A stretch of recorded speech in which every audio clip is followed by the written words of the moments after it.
during the drying phase, kinukulog lang namin sa loob. Sobrang taas ng temperature ng power, tapos sobrang baba ng fan speed, until 150 degrees. So we can try that later. Tapos po, after that, release ng air naman siya. Paano sa release? Paano nyo sinasa? Fan lang? Bubuksan lang po. So until fully open po siya ng 9, like bukas na fan po palabas. Tapos, yung roast mo, ano yung fan? Bababa mo na ulit. Mga after 5 degrees po, saka ibababa ulit yung temperature. Pero during that time, yung power, binababa mo na rin po. Kasi nga, pag masyadong aggressive. Hindi mo makontrol eh. So, usually, pag ang trigger lang namin is 150 degrees, saka i-open yung fan, tapos bababa yung temperature.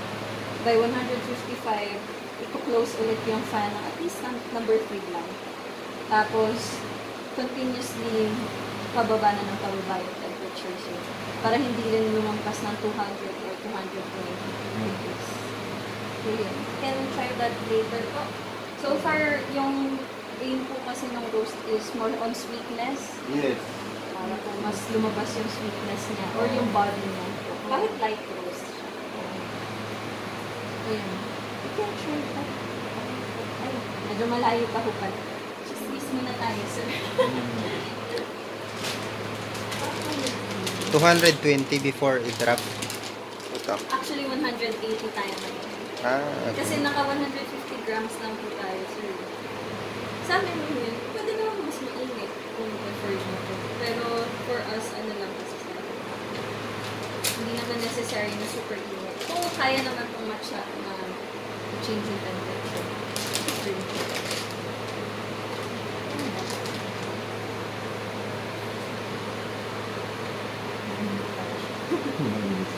Mainit pala siya.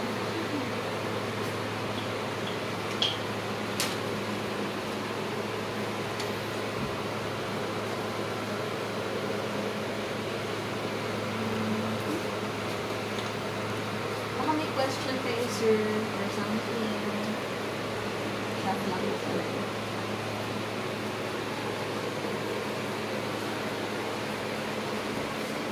Sa manual or sa videos na meron ako yung procedure. Medyo mababa, malayo po yung ibababa. Yun lang din yung challenge, yung pag-decrease ng temperature. Medyo mabagal po. Unlike kapag pag-increase, mabilis na. Fan pa, mas mabilis mo cool down or naka-aircon. Nga lang, mahirap din yung preheating niya pag naka-aircon. Kasi malamig yung temperature.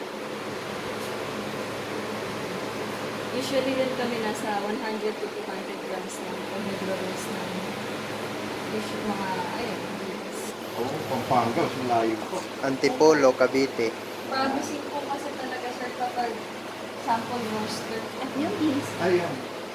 Kasi nga po sa mga province, mahirap yung access ng beans. Oo. Roasted beans. Charge. Roasting has started.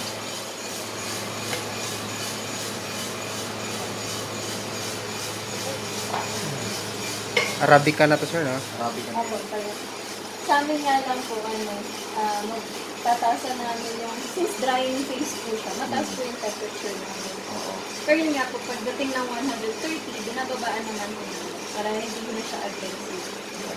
Tapos po, dito po siya nakarelay sa yung temperature.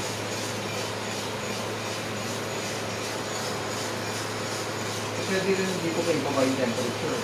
Yes po, pwede po dyan. Usually, Dito. Yung fan. dyan po, pwede po dyan. Pwede niyo po yung Okay. Yes. Ayan, nababa niyo na po. Automatic na siya magre-reflect dito. Yun yung hinahanap ko. Yes. Yun yung hinahanap ko. Kasi wala akong control nandito. Ang buga nito, tuloy-tuloy lang yung fan. Yung heat lang on-off, on-off. Parang thermostat ng aircon. Ganun lang siya. Ganun lang siya nagre-rely. Eh, hindi eh. Tinry ko habaan yung drying phase. May improvement ang konti, pero kulang pa rin eh. Hindi yung lasa ng bean eh. Dapat sir, sa after ng drying, doon po siya dinededete. Oo. Pag nasa yellow na. Yellow. Oo. Anong nangyari? Anong nangyari pag nandun ka na sa development phase, tuloy-tuloy na eh. Kahit ibaba mo yung temperature. Yun lang. Ginabalik na rin dun eh. Parang hindi niya kaya. Kasi may consistently high fan. Ah, Pati yung cooling niya, sa shut off lang yung heat, tapos tuloy-tuloy yung fan. So kung ano yung speed ng fan nung umpisa, ganun din yung speed niya hanggang cooling. totoo naman po. Since nakarelay siya sa air, no? Yung parang popcorn. Paano?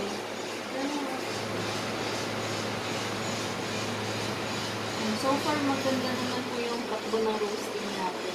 Yeah. Hindi na naman siya tumutunog. So, ibig sabihin, baka sa weight lang po pa 600 grams. At least this time, meron na kayong control sa beans, sa Yes, sa ano, yun yung hinahanap ko. temperature. Yan, baka compare ko. Kasi yun, ni-roast ko sa press ko eh. Try ko itong nasan ko yun. Sa amin lang, sir, maintain lang namin is yung weight of rice, tumbot eh. Pag later on, pag nasa yellow yung phase, binabagsak namin ng 10. At least 10 lang, sir. Kasi ngayon nasa 20 siya. Understandable lang naman po na kailangan kong mag-dry ng beans. Kaya mataas yung temperature natin. Kaya binabaan ko po kasi medyo mataas. 20 degrees. Okay. Ayan po. Ganyan, bumababa na po siya. Ay, nag-yellow na po ah. Oo. Ang sweet ng yellow. Ganda ng beans sir Ito ah. talaga iba yung Arabica eh. Opo, bango na rin.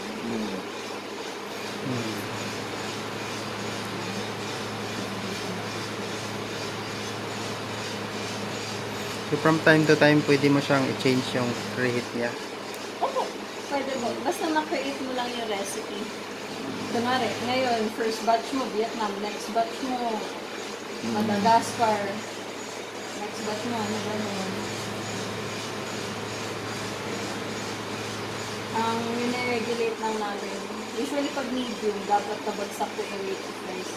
Kahit na first crack, kasi usually pag first crack, tumataas yung temperature. Pero bababaan nyo lang po dito sa pala. Or tataasan nyo po yung sa Nag-umpisa na yung first crack mo. Baka may nauna lang. First crack ko siya. May nauna lang ata. Kasi medyo yellow pa yung dito eh. Ayan, may pakinggan mo. Ay, maonte. May mga nauna. So, naka 150 na po tayo sa amin. Tinataas namin yung fan para lumabas po yung heat. Okay. Pero until 155 lang po. Saglit lang po siya. So, pag 155, babalik mo na. 100 ng P3 po. Or ibababa niyo po yung power para mas hindi mabigla, masunod po. Yan. Pwede na po yan. Monitor niyo na lang po na nabibigsak siya. Actually, nagpa-crack na nga po. Yan. Ayun. So, first crack na po siya. Lakas ng crack niya. Lakas nga ng crack, ano? Compared dun sa SNA. Grabe yun. Nagulat din ako. Parang bakit ganun? Doon sa second crack na pala tayo. Sunog na eh. Sinag na pala siya. Rinig na rinig mo. Hindi namin ginagamit yung Tivoli kasi nga, pang-commercial lang po talaga yun. We're using it for seasoning. Seasoning lang.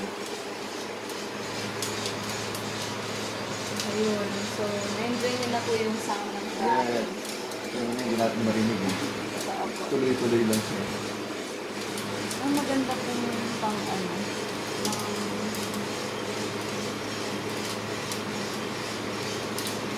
After first cut natin ito. After first cut. Sige, pag na-brown na siya. Yes. Medyo maano pa to eh. Ay nga lang sir, kapag onti lang yung Ay, oo, hindi. Ang ikot niya nandito lang yan eh. hanggang dito lang sa gilid. Oo.